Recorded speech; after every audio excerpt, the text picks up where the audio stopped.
ejo nakubonye wambaye ikanju birantangaza ndahumigwa.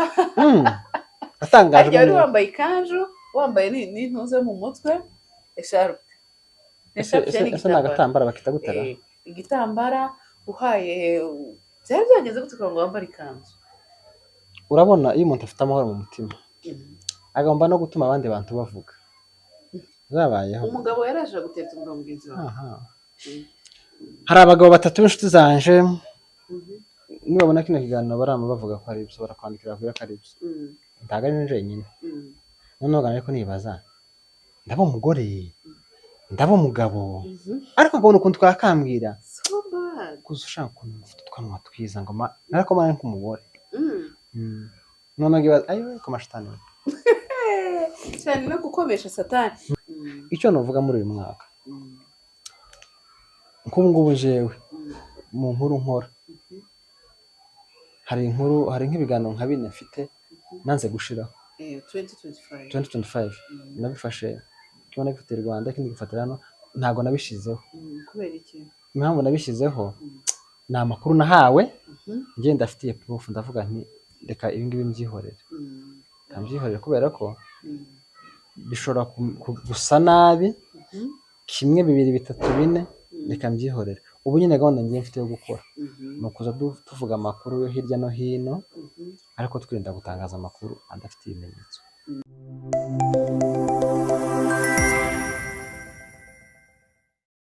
Murakaza neza cyane, karibu hano kuri nyina wa Deborah MDTV show. Nizere ko mumeze neza, muguwe neza, mufite amahoro n'ibyishimo kandi mugisenga Imana mutaguye ibintu byo muri 24 bitabatwaye. Muguwe neza, turabasengera kandi natwe twizeye ko mujya musengera. Murakarama, karibu kuri MDTV show. Asante cyane. Ngaho twibwire ku bantu batakuzi. Nitwa Ndakize Ndumwongera n'umushwa wa Gigi. Umugabo wemeye ko Kristo yapfuye akazuka. Ndashinganye mfite amahoro mu mutima. Mfite ifaranga mu ikofi. Warakijijwe? Kandi kubera ko nemeye ko Yesu yapfuye akanazuka. Umeze nk'aba basomali bazabiba abantu. Babiba? Changa mari Shabab. Umeze nka Shabab. Ni byiza ko wakijijwe. Amakuru se mumeze mute? Murakomeye? Tumeze neza.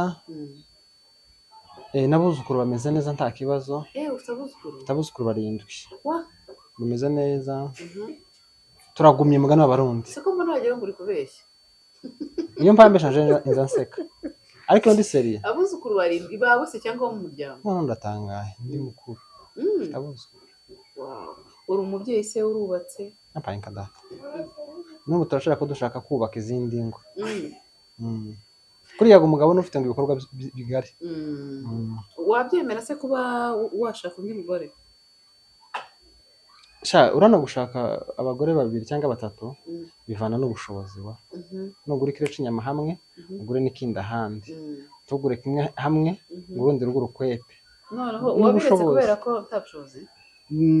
Ni ubushobozi ariko kubera ko dukishijwe twemerewe umugore umwe. Ariko kera abantu bakera barasengaga kandi babaga bafite abagore benshi. Kuriya ni ukubesha abantu ko basenga. Kubera ko Yesu aravuga ngo muzobamenyera ku mbuto bera. Imbuto gabera ntazo. Harizo bafite. Ese n'abantu bo muri Bibiliya uzi nka Basalomo bari bafite abagore benshi. Biriya ni ukutanyurwa. Kandi ari n'isano rya kera. Salomo yarinze afata aranyugwa. Ariko yaravuze ngo yewe ngo ibizisi byose ngo ni ubusa.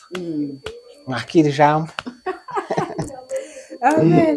Okay, twakiriye rero Olivier ariko akaba afite channel yitwa Ineza TV. Ngira ngo murayizi. Ineza Live. Ndagira ngo utazi Ineza TV. Twarayimenye twese. Nako turakwishimira kuri MDTV show.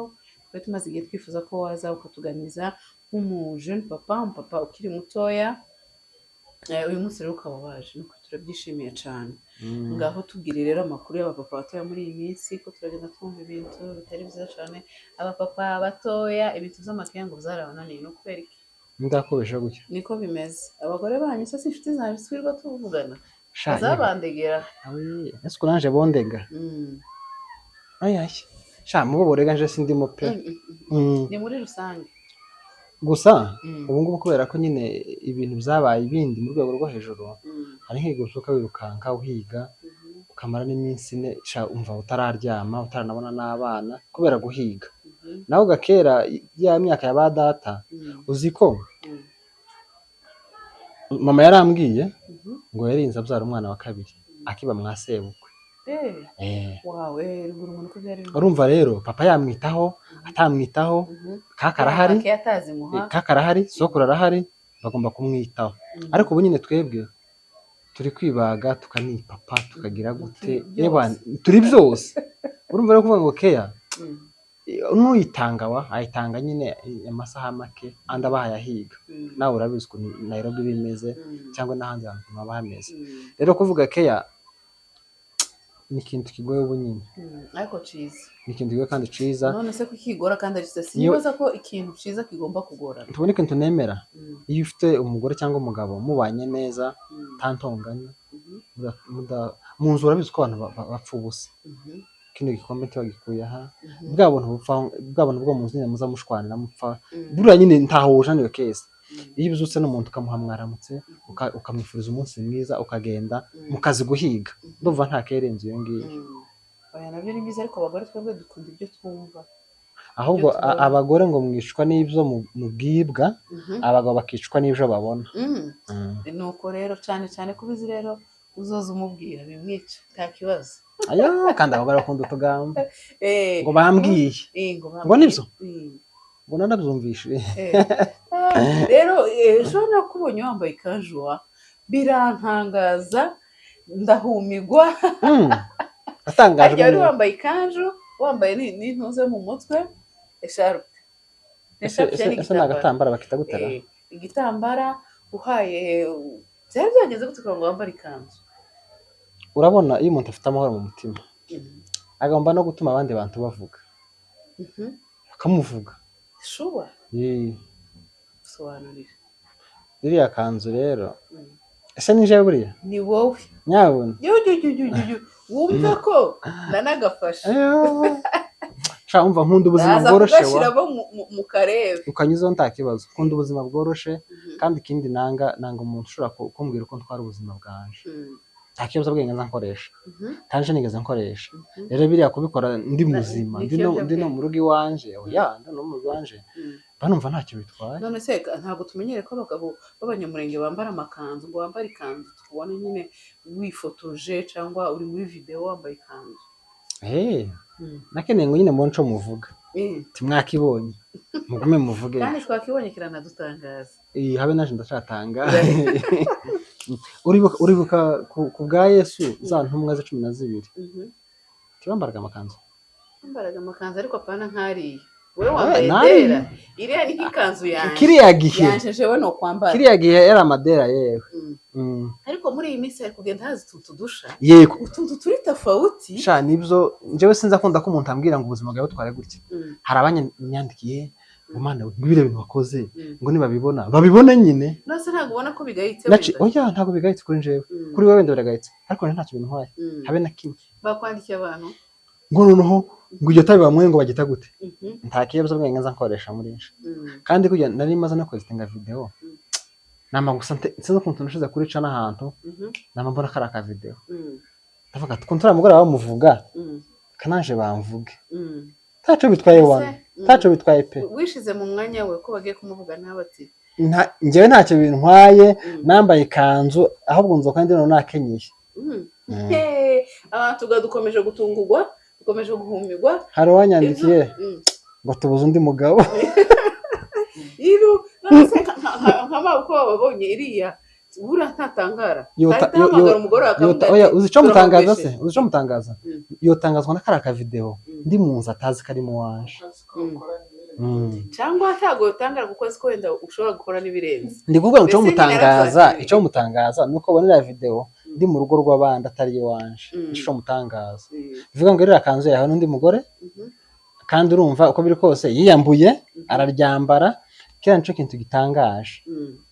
naho ndi mu rugo wana ndi guseka umwana araho madame araho umwuzukuru araho n'umukozi nawe yari aho ngaho ntacyo bitwaye ukomeje guhumeka kandi uwo mugore yansekeye yangira n'umushoferi uz'intwara nawe yarahari kubera gukora nyine Tanzania ngaruka ya shoferi uz'intwara ako nako nongeyemo ariko ineza ahora dutungura mwa bantu mwe njyewe narumiwe Imana biriya ntacyo bitwaye byari guteza ikibazo y'abandi mu rugo rw'abandi hari akandi kantu wadutunguyeho nagiye mbona kuri social media yuko ngo bigeze kugutereta biriya nibyo koko kuvuga cyangwa nisho ushaka kugutwika nkwereke message z'umuntu njyewe ubuzinyereke nibwo ntabyemera sha biriya bintu byabayeho zabayeho umugabo yaraje gutereta umugabo mugenzi wawe hari abagabo batatu b'inshuti zanje nibabona kino kiganiro barama bavuga ko ari ibyo barakwandikira ko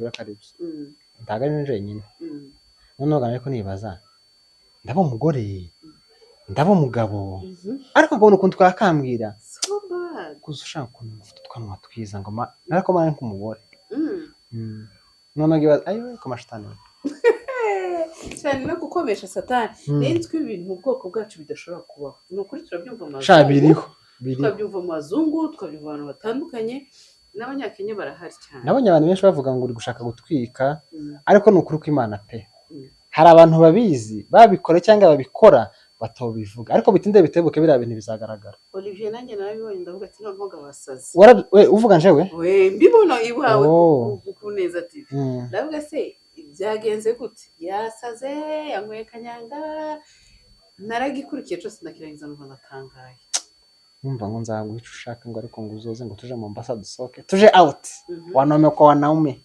tuje out sha naratinye ku buryo nta n'umugabo twaba tukibishitse ku buryo tuvuga ngo wenda tujyana turaye twembi nagize ubwoba n'ibintu biteye ubwoba uwe nagize ubwoba n'ubushize twagiye twagiye iriya twari turi kumwe hari umugabo twaje nyine gutembera twatembera nawe Kampala ndamubwira ati noneho ga turafataga ibyumba bibiri abagabo nsigaye mbagirira ubwoba ni ukuri kw'Imana ubaze iyo umuntu akubwira gutyo noneho yibaze nk'iyo wenda akubwira ati tuje ahantu runaka mugatembera bisanzwe mukarya wenda nta kibazo ngenza nkoresha jewe wenda mukaryama waje gushiduka ukamusanga kabaye ese mu gitondo wamurega uwo bivuga uwo vuga ati yewe bamfashaga kumufuna oya ariko nawe uri umuntu waba ufite ubwenge ntabwo byageraho cyane nje nza nsinzira cyane usinzira ukagenda pe ku buryo nicura mu gitondo wo kwiba nicura mu gitondo none se bimaze kugenda wabifashe uti njye nagize ngo ni igipindi yabimbye inshuro nka zine noneho gambaza undi mugabo w'inshuti yanje naze sewe runaka murazanye cyane umugabo arashingiye runaka murazanye cyane uziko nashubije ngo reka ni nambwa y'ipede ndavuga ati aho nica nshaka kubaza ni ipede koko nguzi ibintu yankoreye shana ibintu nyine bigayitsewa ni ibintu bisa nabi bidasa neza ariko ga n'abakobwa nabo basigaye babikora hari umukobwa mpamvu nzi numvise babivugaho nigeze no kusaba nambaye ndamuvugisha ndamubaza uzobaze Dibo kuri Papa Legend aramuzi uzamuvugisha azamukubwira umukobwa aramuzi ndamubaza ati mbwiza ukuri umuvuze ko yakora kuri social media mbwiza ukuri runaka koko ni pede ngo cane w'umukobwa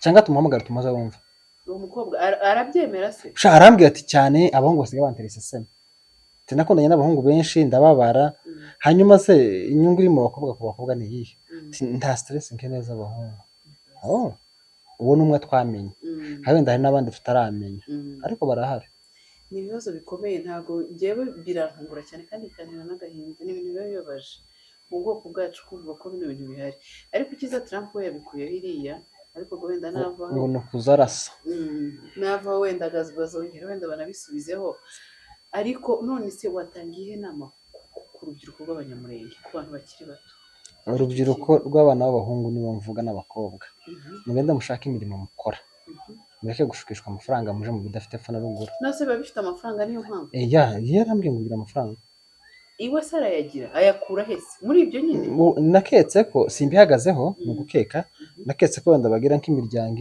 bamena nk'amafaranga noneho niya timu ya satani akazi ka satani ngwiwe ko akazi ka satani ni ukwica no kurimba no gusenya niko kazi kiwe noneho nanzanamo njyewe bakabinkorera hari igihe mbikunda sibyo kandi burya akantu gatangira gato gato kandi gakundishwa bakubwira ibijisho zako baguha amafaranga noneho bamfatanya afite ubukene ndabyumvisha amafaranga wow ndi mu nzu y'ibihumbi 13 ntayo mfite bishoye amezi 5 bati wow uzabira ufite umusaruro kandi ndeba bwa busonga rero bwa bwana bw'uhungu budakora butanu bunga nkavuga ati hari aka business gafite amafaranga wa ubu nyine umukobwa ngo umukobwa ugezweho ngo na iPhone niba yimukubita bamujane nawe namara gushikayo aza n'abandi bane mbese iyo ngiyo ni stani yo kuyobya abantu no kuyobya abantu no kwangiza abantu bagende bashaka imirimo bakora bibesheho barya amafaranga yabo be kwifuza amafaranga nkayo ngayo niyo nama no bagira yonyine bagenda bakora imirimo bashaka amafaranga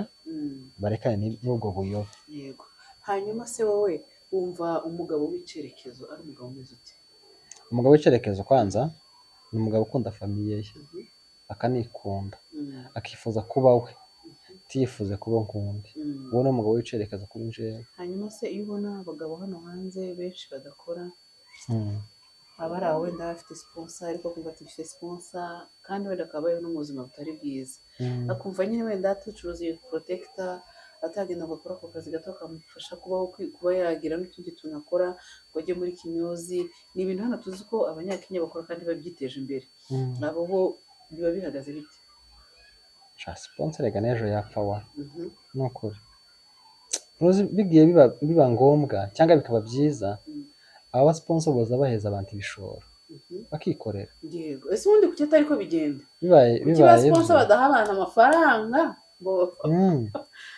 urana kumba gufasha umuntu ejo ararwara akaza akagahagarika ejo turi mwisi ntago mvuze ngo bapfe turi mwisi tuzapfa n'undi azapfa ngaye baze wenda ngo ufite urugo ufite abana 5 wicaye mu nzu ufite murumuna wawe hanze ngo kwishurira inzu hari abo tuba tuzi bishura amazu banabahahira n'abana bakanabigisha bakabakora buri kimwe bigiye biba byiza boza baheze igishoro bakikorera kugira ngo ejo narwara cyangwa afite intege nke mu mbiri zo kudakora ntiyagira ico byangiza kuba yagaza afasha ibyo bintu numva ari sawa hanyuma ikindi kibazo mfite tunagana ku musozo uri kubona social media gute hari ibintu bisigaye byaraje n'abantu bafite amacano bakora ibintu bitandukanye ese twakwitwara gute ubu turi muri 2025 nanatangizanyije nshaka kuganiriza abantu bafite amacano wowe n'iki dufitiye muri 2025 n'iki ufite kugezaho abantu wowe ubibona gute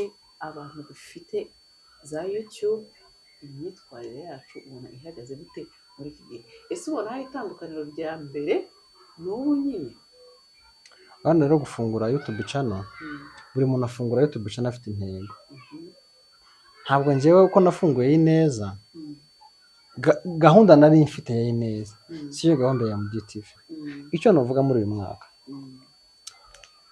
nk'ubu ngubu njyewe mu nkuru nkora hari nk'ibiganiro nka bine mfite nanze gushiraho 2025 nabifashe kibona gifite Rwanda ikindi gifatira hano ntago nabishizeho kubera iki impamvu nabishizeho ni amakuru nahawe ngenda ndafitiye proof ndavuga nti reka ibi ngibi mbyihorere kambyihorere kubera ko bishobora gusa nabi kimwe bibiri bitatu bine reka mbyihorere ubu nyine gahunda ngiye mfite yo gukora nukuza tuvuga amakuru yo hirya no hino ariko twirinda gutangaza amakuru adafite ibimenyetso cika naje gusanga ari ciza uwo murongo bamo mukomeza nanjye uwo ndi mu gukomeza erega buriya abantu bishwa no kudakosorwa kuriya iyo udakosowe urangirika urangirika pe ariko iyo uvuze ati iki kintu nakoze 80% barakigaye aho ngaho tubona ko nyine bakugaye ubahindura ibikorere ubu ngubu ngiye nkuru nsigaye nkora ufite umutima nyine w'umuntu simpamya ko nta muntu utagira umutima ni ukuri ahubwo gusa ariko akundi umuntu avuga ati n'ubundi ntacyo ndamira ni yale ariko urumva ko akantu umuntu ntabwo kaba karimo ariko umuntu nyawe ubundi si umuntu ni ikintu icyo kintu uvuze ati umuntu ni umuntu ugira amarangamutima umuntu ukosoka nkamenya ati nakoze ikosa iyi kosa ndi yakoze nkumva ko rigomba gukosoka kandi ejo sinzaryongere nk'uko nyine nawe wari uvuze ariko hakaba undi muntu bitakunda ntujya ubibona se kandi tutibagirwa ko hari n'abafungura muri YouTube channel bategereje ko bazajya bahabwa amafaranga bagasebya abandi nawe amwe muri ayo urayazi nawe singiye kuyakwibukira yazi ko bizagiye bibaho ariko si byo uyu muntu agenda ahindure ibyashize tubireke ntabwo mbizi urabizi ntiwabyemera gusa ntabwo mbizi ko bashaka kumpa amafaranga ngo nsebye umuntu ibyo bintu ntabwo ari byo nyine hari abo uzi babikoze ntabwo mbazi okay sawa wabirengagije cyangwa barayaguhaye nawe bashaka kuyaguha ngo usebye umuntu wari uri kutubwira ibintu by'ingenzi twari tugeze ko nyine hari ibintu bitandukanye abantu bakora abantu bashobora guhabwa amafaranga bagasebya abandi abantu badakosoka ibya kera tubireke twinjire mu bindi bisha kuko ngubu nje naguzaga akajenda nandikamo n'umwaka ibintu nzakoramo kandi ni ibintu byiza pe ibintu byiza hamwe n'Imana nzabigeraho kubera ko ngo Imana izifasha umuntu ufite gito kandi gito nibyo bitekerezo nazanye imbere y'Imana ndavuga ati ibi bintu ndashaka ko uzabimfashamo ku nkuru nziza inkuru zitandukanye zitarimo kugonganisha n'abantu ibintu nk'ibyo uri kuvuga amagambo meza nkumva adafashije okay tura ngazana amaturo tura muno urumva rero YouTube channel ibintu nyine ukora ntawe ukugenga ntawe ugutegeka shaka no shira video yanje nambaye ikanzu tiwombaza ngo imeze gute ndayigushira ntugire ikibazo oya ni byiza uvuze ibintu byiza kandi by'ingirakamaro inama kuri benshi wenda abantu bumva ibintu mu buryo butandukanye ariko ni byiza gukosoka ikindi ndumva ufite ingamba nziza kandi Imana izabigufasha koko ufite ingamba nziza yo kuvuga ati nkora inkuru nziza ntangaze tekereza nk'izo nkuru wenda uwanze gushiraho for now kandi je nturuzi ikindi ari kuguha amafaranga ndabifite ibiganiro bintu ndabikwereka no gushaka biretse suko udashaka ayo mafaranga ahubwo nubwo bumuntu nyine ni ukuvuga ati iki kintu ntago wenda gikwiriye ndabifite bina nabikwereka uzi ikintu ngiye nshaka gukora CMD ndashaka ngiye gukorana na East African yose natangiye gukorana n'abanyakenya hari bamwe turi gukorana ndabashira ku mugoroba turi gukorana hari n'abarundi tugiye dukorana n'abatanzania ndabifite gukorana nabo ngiye ndashaka muri East African gukorana nabo byibuza ndebe ko hari icyo byatanga byubake societe abarundi bibubake nibyo nshaka gukoramo njewe vuba cyane ugiye kumbona mu barasta abarasta ngiye gukora mbashaka abarasta nyine kumva amakuru yabo n'ibintu bisanzwe ndetse n'abariya barya bino bihuru ngiye mbashaka mbakoreshe batubwire iciza cabyo n'impamvu babirya ngiye gukora nabo cyane nejo ntuzanatangare numbona mpanga nkora n'aba bakobwa bigurisha ukabaza umuntu kubera ko wese wanamukoresha gutyo ukanamubwira inama cyangwa ukamubwira yagize agasigara ritekereza njye ndashaka gukora nayo moko ya East African ndashaka gukorana nabo umuntu ujya usanga urabona umubanyamurenge dread mbere mu myaka wenda 10 kumanura byari kizira ariko ubu ngubu usanga ari fiye tuzubibona ko abanyamurenge bamwe batoye amazuru cyane b'abahungu abatoye amatwi tuzubibona kandi akumva ari fiere n'umutima ntumukira ubanza nje nk'ibyo n'ahantu isegana rero tugomba kwagura YouTube channel zacu ntizigume gusa muno mwacu yego itangira kurishera ku rugo ariko ukanagura bakabona ko waje ufite intego atari kwa kundi bita ameza angahe ngo mbivuyemo kandi nange mfite amakuru yo kuvamo niko bambwiye ni inkuru ndafite gihamya ariko bambwiye ugendera kagucika intege ntago nabivamo wenda ko acitse intege njyewe ngize ngo mbivemo sinabivamo ukundi kuntu naba ngiye wenda kwiga mu ishuri cyangwa afite ibindi bintu mugiyemo nabyo bifashe akazi wenda kenshi uzaheza umuntu agusigariraho ariko nyine ni byiza cyane kuba ufite intego n'icerekezo ni neza utuganiriye neza ngaho kugira ubutumwa utanga ku bapapa batoya bakurikiranye muri TV show hanyuma dusoze ndabagira inama naje ndanza nigira nawe udashoboye mugende mukora amahitamo yanyu ukuye niyo namutanze cyane umuntu agatanga icyo afite uko ibyo nibyo mfite kandi koko uvugisha ukuri urakoze cyane kuko wemeye ubutumwa bwacu umwana bwumvisha kubana natwe uyu munsi kandi uvuze ibintu by'ingenzi. Iyo ntego ufite kuri 2025 ni nziza cyane, natwe twayigiraho tugafata ka agenda tukaza twandika. Ni byiza, biha umuntu icyerekezo, biha umuntu umurongo. Urakoze cyane rero, ugakomeza ugire ibihe byiza. Bye, murabeho.